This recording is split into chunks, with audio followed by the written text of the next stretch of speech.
Yo, what's going on everybody? It's your boy Kryptonian saying here, bringing you guys a review for One Piece chapter 981. And I gotta say, man, this dude Oda is such a troll, man. Yo, not only does he have Marco show up at the end of the actual chapter, and you got it where they're like, we haven't seen Marco do that since that war, but the fact is, which is a hell of a cliffhanger by the way, but the fact is that like he's got Sanji. Sanji's like, oh look, it's a pleasure hall. I can't wait to go look inside of it. And it's just like, yeah, that's exactly what your ass gets, Sanji. You fucking pervert. That's exactly what you get, because this man walked in and saw Big Mom changing. I don't blame him at all, dude. That's a hell of a sight nobody wants to see. Like, I'm still wondering, like, yo, I know they say Big Mom was bad as hell when she was young, but man, I don't see it, fam. I don't see it. Like, a matter of fact, I'm pretty sure Oda showed Big Mom's picture, but damn, dude, like I said, I can't see it right now. Like,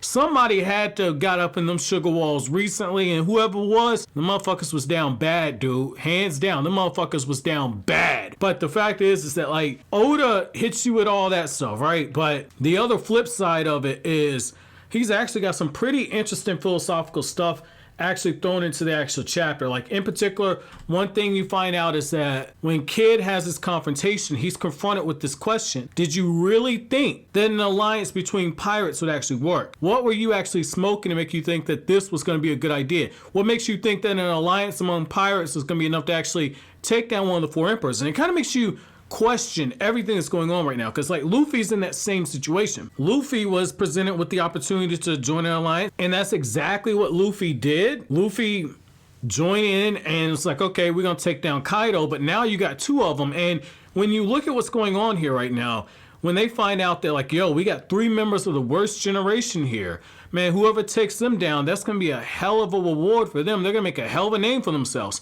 It's like, okay, they put some respect on Luffy's name. I can get down with that. However, on the flip side, you also have other people saying, yeah, they're not really worth it. They're just rats. I believe that was one of the members of the Toby Ropo, but essentially they're like, yo, we got no issues with the Straw Hats and all of them, like whatever, ain't nobody really worried about them. Like, we need to focus on actually capturing Yamato. But like the fact is that you're also in that situation where you're looking at it and you're realizing, at least I'm starting to realize, that it does not matter how much plotting and scheming that they do. They're in a situation where they're going up against overwhelming force at this point. And what's so crazy is like, look at how Luffy and Zoro and Kid, they're having issues with one of Kid's former men, where essentially Apu's attacks are carrying anything within hearing range, and the only way that you can actually avoid it is if you are able to actually get out hearing distance, or if you cover your ears. Well, the problem is that like Luffy and them are already susceptible to that attack right there, and you're also in that situation where there's no chemistry, there's no teamwork amongst them. So how are they actually going to be able to bring down Kaido, let alone Big Mom? They can't. That's the one thing that I'm kind of seeing from this. It's like Kanemon's come up with this amazing plan. They're going to do a pincer attack. They're taking advantage of different things that are going on the ground. They're adjusting their plans.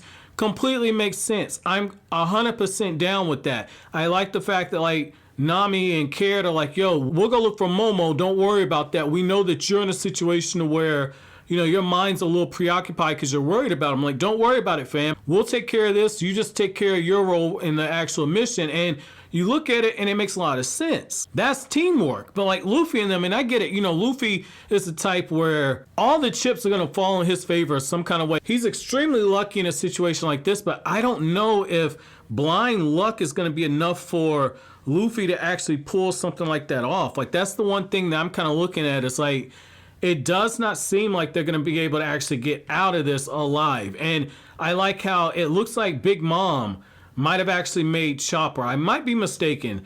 I might be mistaken on that, because you see Big Mom, she's looking out. You see Chopper, he's got the crazy expression on his face. And it's one of those things where it's going to be interesting to see whether or not they get the whole situation busted up now. But I got to say, like, Oda definitely caught me off guard with this, because I thought that this was going to be a full, you know, just knockdown, drag him out fight. I thought that this was going to be a action-packed chapter.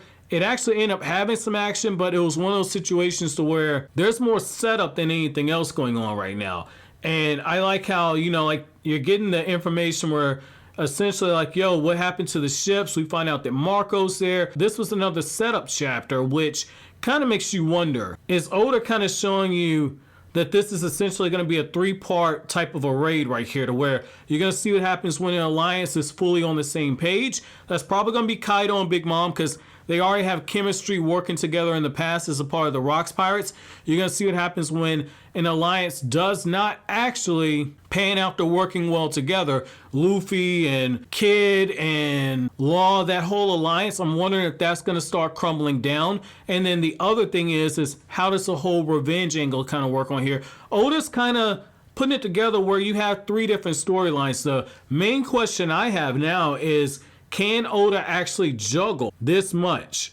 That's going to be the one thing right there, because now you're bringing in Marco and you're bringing in, you know, the remnants of the Whitebeard pirates at this point. And it's one of those things to where, like, you kind of have like representation from what used to be the right Whitebeard pirates. You have, how is Oda going to tie all that together? That's like my big question.